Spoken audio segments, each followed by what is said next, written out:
finger injury and diminished playing, Washington will save $26.17 million.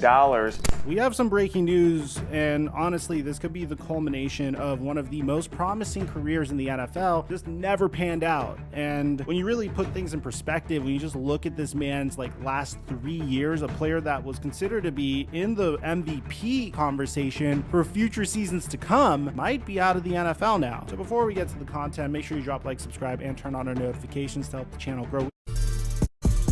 Remember when I told you 2 Indianapolis Colts in the very beginning? Really hard to see why. His body of work hasn't looked so promising recently. I mean, sure, if you type in Carson Wentz on Pro Football Reference and you go ahead and take a look at his basic statistics from his time with the Indianapolis Colts, you would think, oh my God, Mike. This is a man that threw for 27 touchdowns and 7 interceptions, threw for over 3,500 passing yards, 62%.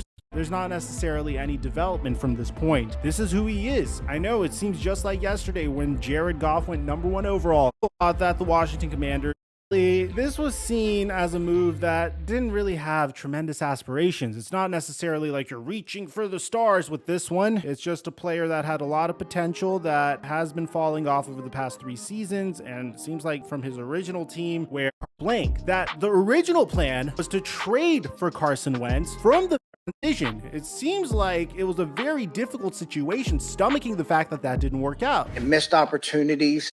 End of the season, the Commanders just randomly decided that Carson Wentz should be their starter against the Cleveland Browns. Ron Rivera informed the quarterbacks of this move. It was very shocking. The Commanders in a team meeting, but beforehand, Coach Rivera talked to the quarterbacks and informed them of the situation. Taylor Heinicke went to the bench with Carson Wentz, the original starter, taking over. Okay, I mean, this is kind of a boom or bust. This is seen as a very famous game in the Washington Commanders season. You saw a bunch of posts like graphics like this for where do you think Carson Wentz ended up throwing this football to? Well, let's watch. Carson Wentz unwinds, throws it into double coverage. Jahan Dotson doesn't have a beautiful wrong back for a different team.